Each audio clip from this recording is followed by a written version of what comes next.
Why dentistry is a complete accident, right? I never wanted to be in dentistry. You can't be chosen unless you're seen. They don't buy what you do, they buy how you think. It's really connecting the dots and the constellation of what you're doing to build your brand. The goal should be to be the obvious choice when they're ready. Hey everybody, welcome to the Dental Handoff. I'm Dr. Kelly Tanner, and today I have with me one of my besties, Chris Snyder. Hey Chris, what's up, my friend? Hey, how are you doing? I am so good. We usually are chatting at the trade shows. I'm in your booth usually podcasting or doing something. So it's so nice to have you on. Chris is like the guru of many things. And so before we got on today, I was like, okay, which superpower can we talk about and kind of like surface from him? But Chris, before we get into any of that, why dentistry for you? I love your story. Tell people. So why dentistry is a complete accident, right? I never wanted to be in dentistry. Hadn't when I first got into dentistry, I hadn't been in a dental office in, I don't know, 6, 7 years. I mean, it'd been a long time, right? I was the worst patient ever. I got a phone call from a guy named Ro. Shout out to Ro. We all know and love Ro. Out of the blue, talking about, can you come help us do this thing in dentistry? And I'm like, look, man, I think you got the wrong Chris Snyder. I didn't know anything about dentistry. Haven't been to a dentist. Like, it's on the list, but it's like a Sunday night. So I was like, I think you got the wrong Chris. And as he got talking about it, things started to click, because my background had been working with small business owners, entrepreneurs, building target audiences and bringing audiences to a brand or to a business. So when he got talking about dentistry, it's like, look, these guys go to school, these dentists go to school, they build these businesses, but they really aren't trained in business. Like, this kind of happens by accident. They learn as they go.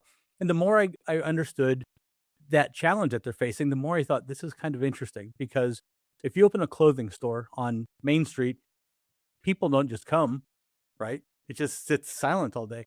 But as a dentist or dental practice, you open those doors, and if you're taking insurance, you're getting referrals, like right from day one. It's things that people are coming in. That's an abnormal thing in small businesses. And I thought that's kind of cool, because that is something that you can build on without having to become a marketer and all these things. You already have this foundation there. And, as I got walking through dentistry, as I met some great people, yourself and folks like David Rice and all these other people, the more intrigued I got, and the more, dentistry has hooks in me about some of the unique challenges, the unique things, the great people in dentistry.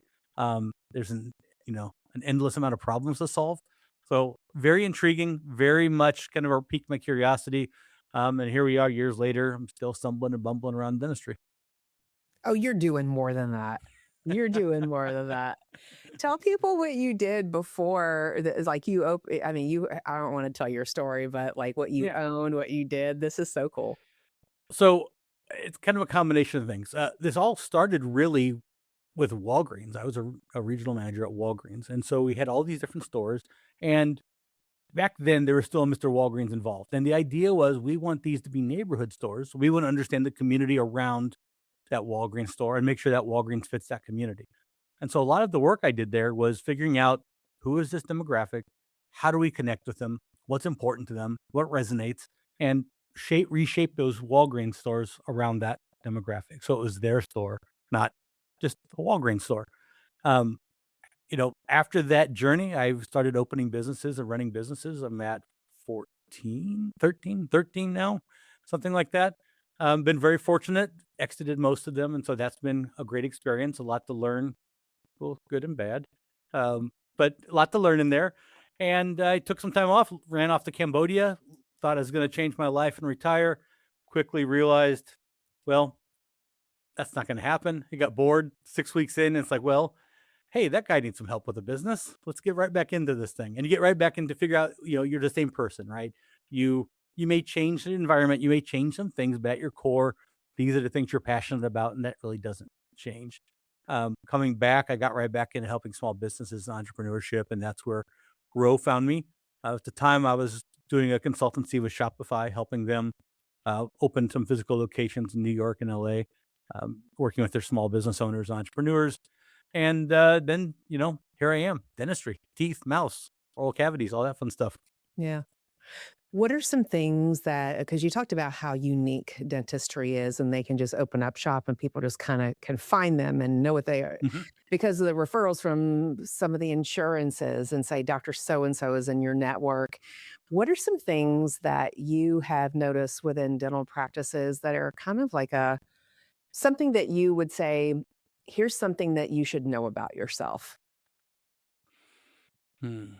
or the As a or dental practices? well, yeah, well, as a practice or a practice owner, I mean, understanding the value you bring to your patients is one, and it's not just solving their pain problem. It's kind of shaping the way they think about themselves and feel about themselves and present themselves to the world, and communicating that value outward. And this is where building that foundational level of the marketing comes into play.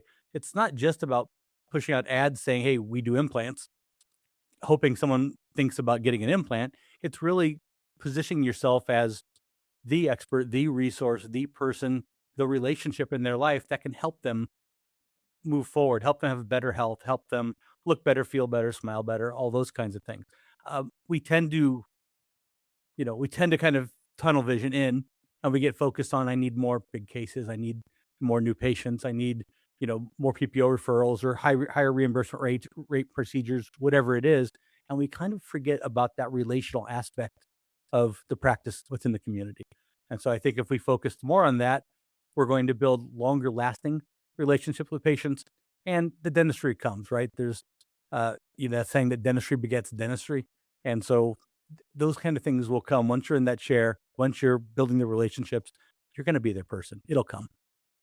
So, understanding how the patient's going to feel as a result of the implant, what problem it's going to solve for them every day, Mhm. and understand kind of like, I mean, when you're talking about Walgreens, understanding your community and the challenges it's dentistry no matter where you live, but the community is brings a unique feel to it and what the challenges Right. are. There's been places where I've lived in Virginia where there's like excessive fluoride in the water. And so we people see people with Mhm. hypocalcification and fluorosis. It's interesting the unique nature of each community. So, but Yeah. to understand how you are solving that pain point, and that doesn't come, Chris, from just vanity metrics, does it?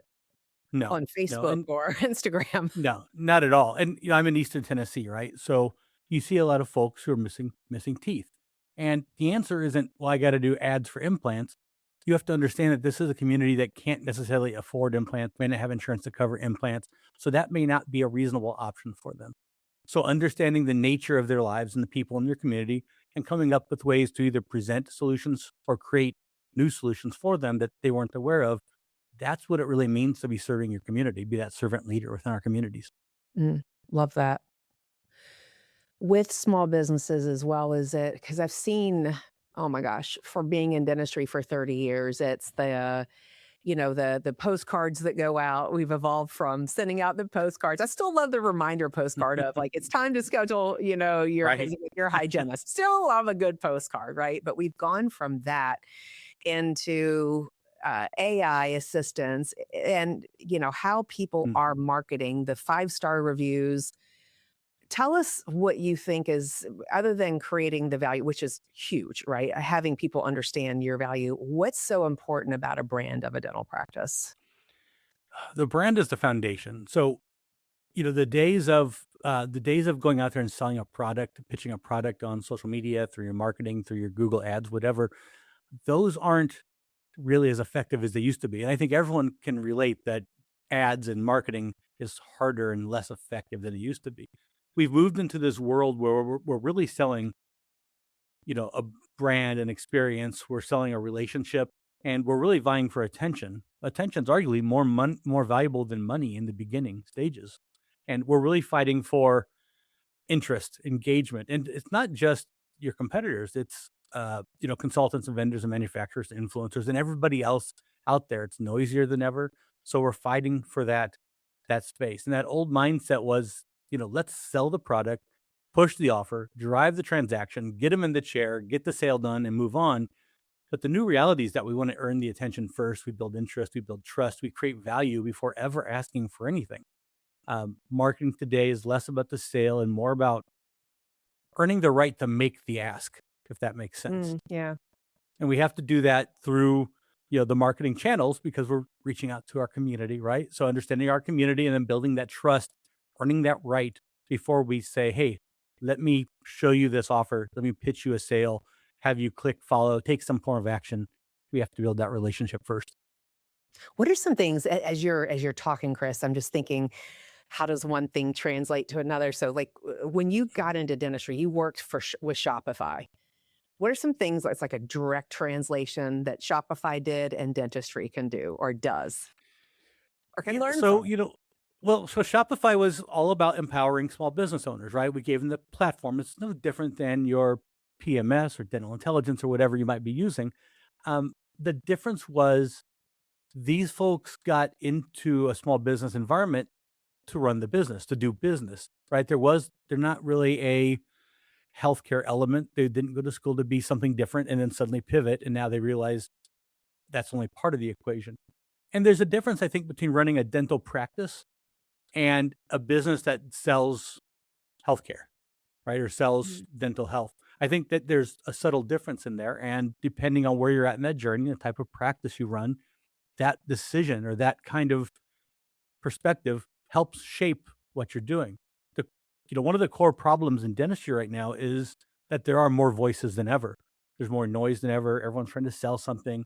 No one's going to understand what type of practice you are, what type of dentist you are, what type of clinician you are, what you're offering from a 5-line post. No one builds trust from a surface level comment somewhere. So there's this intentionality that has to happen of this is why we're different, and Shopify really provided that for its entrepreneurs was, this is the platform where you can make something that is unique to you and your offering. You might both be selling the same product, but this is a way you can kind of shape your philosophy on treatment planning, or you can shape the way you work or engage within the community so that it's a better fit for those around you. And you may not be everyone's cup of tea, but there's an audience out there for you who are going to gravitate towards you because of the way you're presenting yourself. They're choosing you based on what they've experienced over time. So seeing those posts, seeing that marketing, and seeing that consistent message of, hey, this is why I'm unique, and this is why that uniqueness matters to you. Mm. So you're essentially doing that now for your clients. Yeah, there's Because I'm in a, sitting in, well, I again, mean, in the yeah, dots. in a sense, yeah. I mean, in a sense, there is, and it's not as much of what I'm doing is I'll take your words there. I'm connecting the dots. A lot of that already exists in most practices, and most dentists have, or clinicians have, or hygienists have a treatment planning philosophy. They have things they're passionate about. They have a vision for how their practice will run, or how um, how the experience will be, or how they integrate in that community. All I'm doing is help to connect dots and understand that Google and Meta ads aren't the only thing in the toolbox, right? There's a giant toolbox of things out there. Maybe it's bus wraps or it's bench signs or signs on on a subway somewhere. There's all kinds of different ways to reach an audience. It's just you have to take time to figure out who that audience is, what they need, and how do I engage with them in a way that resonates with them. Yeah. How do practices know where to start with this when you're walking them through that? It's like there's so much and there's so many tools to choose from. Mhm. How could the everyday dentist figure out where they needed to start if they weren't even working with a company? Well, I think about it as kind of a three-legged table, right? So the one leg is visibility. You have to be visible. And that doesn't just mean ads. You're showing up at the Lions Club, you're sponsoring softball games, you are the person the news station comes to interview about fluoride in the water. You're visible in your community and active because you can't be chosen if you're not seen. Plain and simple, right? Long form voice, I think, is a underutilized component here. And that could be writing, podcasting, public speaking, guest appearances, showing up at the PTA meetings, whatever it is, a place where people can hear your voice, your philosophy, something deeper and more substantial than a 5-line Facebook post in the community, right? It's a place where that trust is built and people go, huh, I like how this person thinks.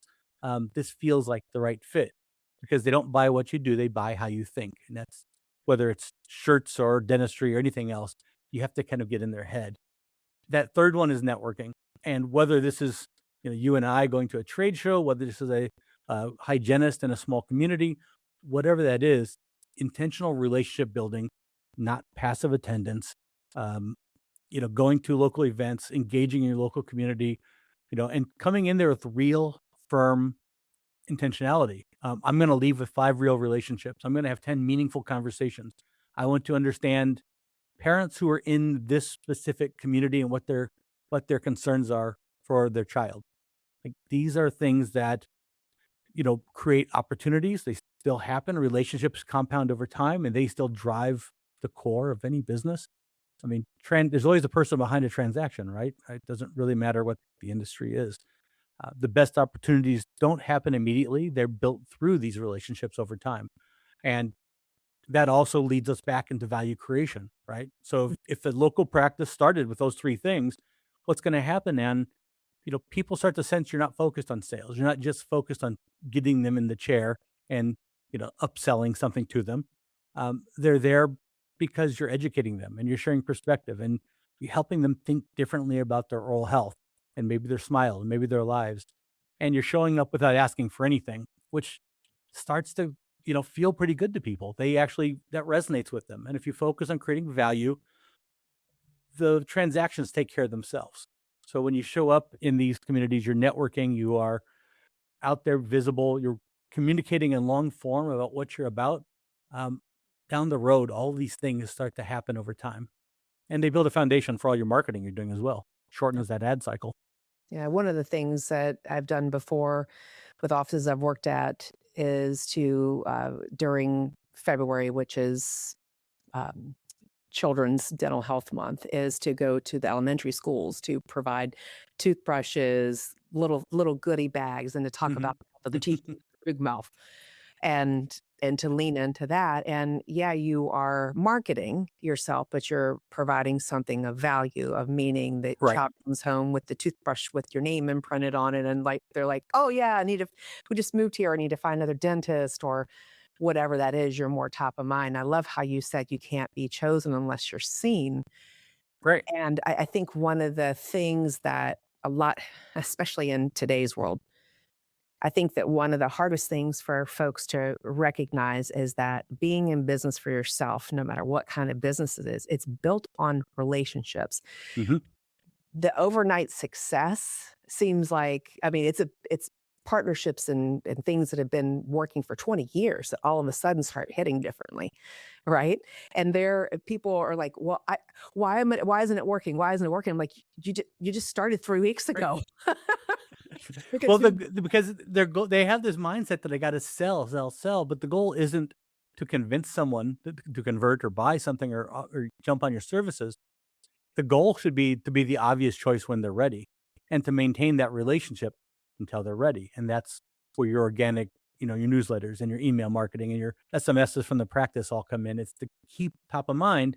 And when they're ready, they remember that you spoke at the school or you supported the Lions Club or you're involved in whatever community events they are and that understand you and it resonated. It's just to lay that foundational element there. And that stacks on top of your existing Google ads and Facebook ads and everything else you're doing out there and really makes your ad spend more effective. Your dollars go further.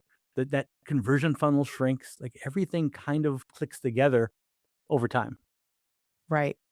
Does have this conversation, I feel like all the time. Does email still work? Email. So across all industries, email converts better than almost anything else. Right. Better than social media. I know people are like, "Email is Yeah. dead." I'm like, "It is not No. dead, I'm telling you." How many emails do you get a day? It's not dead. It's not dead. The way we use it has changed, and maybe the way we think about it has changed, but it's not dead. It still converts, depending on the industry, over 4%, whereas social media 1-2% sometimes. These are month over month, year after year statistics that just kind of hold true. Think about it. You email me, I've expressed interest at some point somewhere along the lines to give you my email address.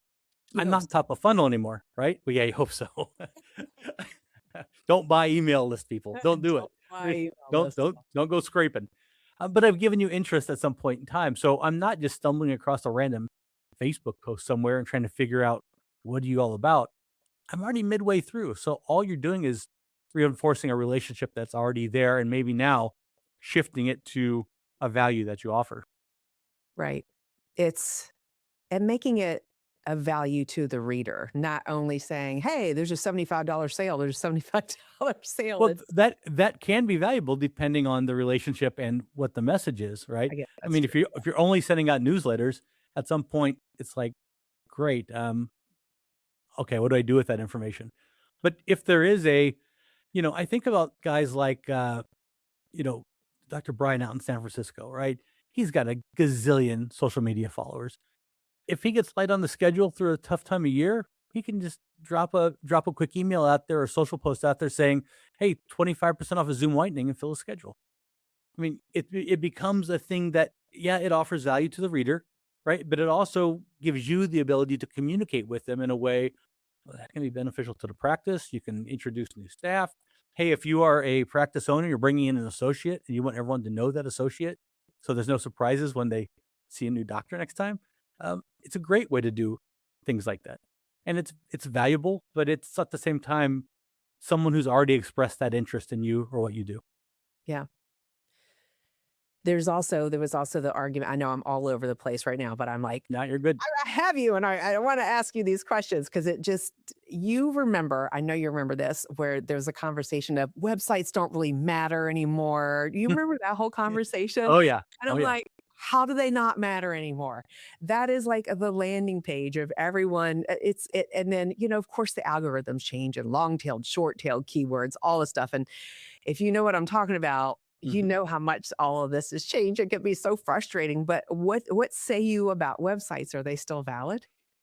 Um, I mean, 99.9999, yeah, absolutely, they're a must-have. They are table stakes, baseline expectation. If you're a patient and you are looking for a dentist and there's no social media, there's no website, there's nothing, are you even gonna click? I Are mean, you alive? If right, the it's like, well, is this dentist even alive. open? I don't understand. If there's a practice 2 miles from me, right across from a coffee shop I go to sometimes. I can stand in front of them and Google dentist near me, they don't show up. They've never claimed their local business page. They don't do any marketing. They don't have a website. They just exist with a street sign. Now, this is simply an assistant and a single doc. Like it's a very small practice, and she's quite happy to be that way. But that's not the reality for most people. You need a website because you want to be A, visible, B, you want to be able to communicate with your patients about what do you offer, what do you do, what's it about, show some pictures, build some trust. And then if you actually want to engage in your community, well, they want to be able to find you and know that you're legit, not just, a back alley doc with a handbag. With that I hand. mean, you pull tools out of like out of a food for less bag, and they're like, "Huh, what about that?" Yeah, I mean, you got to feel legit, right? And websites are table stakes. I think even if you're a consultant or an aspiring hygienist who wants to speak on stages, anything, you need to have at bare minimum. There's different types of websites, but at bare minimum, a a website that at least communicates what you're about and has a place for people to contact you. Absolute bare minimum. Doesn't have to be full-fledged e-commerce. It has to be something. That's right. And then the back end, what it's creating is that it's creating organic kind of trust, if you will, with the algorithms and that you're legitimate service, that, other than people being able to find you on the web and to Google you and to do Right. dentist near me, all the words on your website are putting you where you are on the map. And, I've also heard people say, I'm not spending that much money on my website because I don't get any traffic from my website. I'm like, well, that's a whole different thing. Whole different thing. Yes. Blog, feed your community through words, just educate. I mean, I had a company that did SEO writing, and that's all that we did. We wrote web pages. We did Mhm. that for a living, and the traffic that they saw because they were just telling people different things about the services they offered, like Invisalign for teens, just the different things that they offer. Because Right. if people don't know that you offer it, how again, Chris, your words, how can they choose it? Right. That thing I talked about, that long form content, let's think about that as a blog, for example, or a podcast transcript. What is that? That's a whole hell of a lot of keywords just Yeah, it is. listed together, right? Now, if you're a speaker and you're out there speaking and you're on the stage at Hinman and you're posting all over the place what your speaking engagement, don't you want backlinks to link everybody back to your website so they can find you for more speaking engagements? It's the days of just doing something without a strategic goal in mind is kind of silly. It's kind of behind us. We need to be professional if you want to be seen as professional. If we want to be chosen, we have to present ourselves in a way that people can find us and understand why to choose us. And websites, emails, these are all tools that should be in everyone's toolbox and should be used by most people Yeah. regularly. And not just one thing, several things at once. And Sure. I know as a business owner, it's hard to say, okay, I have this much ad spend budget or marketing budget every month. Which bucket should I put it in? But I Hmm. think it's kind of like the stock market, Chris, where you're putting it into different ones where you're Right. saying which one's going to hit based on what you want. But really, it takes a little bit of time for the spiders, the little things to crawl the web, the little I call them the spiders, the website crawlers to feed in your keywords and the Right. activities and to bridge it all together to make you relevant through all the different things that you're using. So while it may seem like just stars in the sky, it's really connecting the dots and the constellation of what you're It is. doing to build your brand. Well, there is, dentistry is unique since a lot of dentists don't own their websites and someone else does their SEO. So, you and I could go to our websites, go to Google Search Console and trigger a new crawl. Like you can do that. If you're a dentist and it's kind of out of sight and out of mind, you may not even have access to your reporting. You may not That's even have true. access to your Google Analytics. So it's something that you just when you think of Google, you think of Google Ads, not necessarily, or your Google reviews, but not necessarily how your SEO is powering your practice and how people are discovering you through, these mediums like blogs and keywords and things like that out there.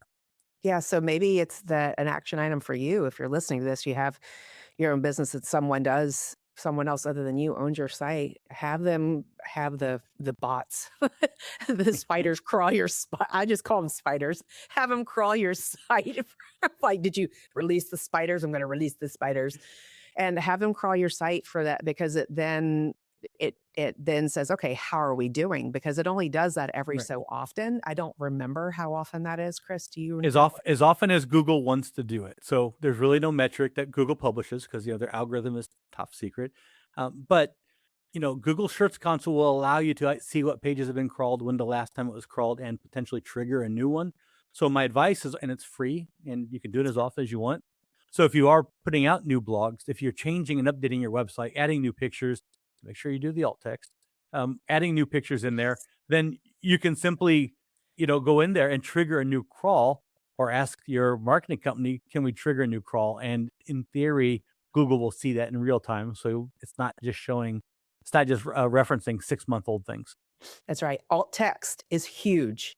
And a Yes. lot of the website builders, like I use Squarespace for my site. I've used GoDaddy. I've used Hmm. WordPress. They can tell you which of those things are missing. It'll say, "Hey, we noticed that you've missed doing this." I mean, I just was asking my team for rare birds to say, "Can we tighten this up because it seems like some of this is missing. We could do better." Yeah. Well, So, but alt text has actually three functions. It will tell you, it tells Google or whoever's crawling it what's in the image. It also will display the alt text if for some reason the image doesn't load. But maybe more importantly, for accessibility, if someone's using an audio reader because they're visually challenged, it'll actually read the alt text out loud to them. And if there's no alt text, it just says image.179 at .jpeg. That doesn't really help anyone. also to what Squarespace does for me is it'll automatically assign man with no hair who has AirPods in and a long beard if they were looking at you. It's super It's random. You're like, to that's not what describe I it. It's want. like, that Yeah. is not at all what I was trying to draw attention to on my Yeah. site. Right. Right. That's not really going to work for me.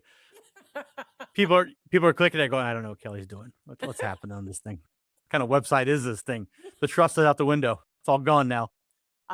No trust, no trust. No. Yeah, you've undone everything you just spent all that time and energy getting someone there. Yeah, so do your alt stuff. Chris, thank you so much for being on today. I knew that we would drop some major words of wisdom here. Thanks for all that you're doing to help all the lives and just for being a good friend in dentistry. I appreciate that. Fun fact, when I first came into dentistry, I got this little list of people that I should check out. And it was just a quick like, hey, these handful of people are people that you probably want to get to know and check out. And Kelly was on that list. You were on that list from day one. I was 2 weeks in dentistry. I met you at RD Under One Roof 2000, I don't know, something Something. way back when. I think we were in Orlando, and we bump into each other regularly, and we tuck into a little booth or bar or table someplace and always have a great conversation. So I appreciate you. I appreciate your friendship and guidance, and Thank you. look forward to more conversations. Likewise, my friend. That's where it all happens. All the That's right. magic happens at these meetings. I'm telling you guys, if you haven't been to a live meeting or your component or whatever it is, be in front of more people because this is where the Mhm. magic happens.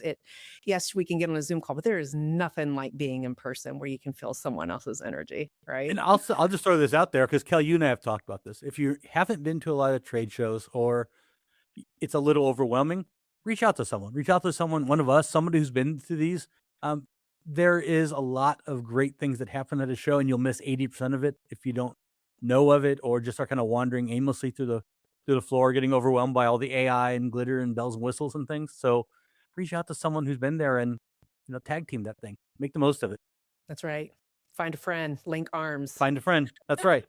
Little leash on you, like like the Disneyland kid leash. Yeah, Just absolutely. say, come on over here, get away from that open bar. Come back over. All right. Well, everyone, thank you so much for being on Dental Handoff. You know that I always ask the favor of you. Please go to Apple Podcasts to rate the Dental Handoff with a 5-star rating, 5 stars, because Apple Podcasts is the one that matters.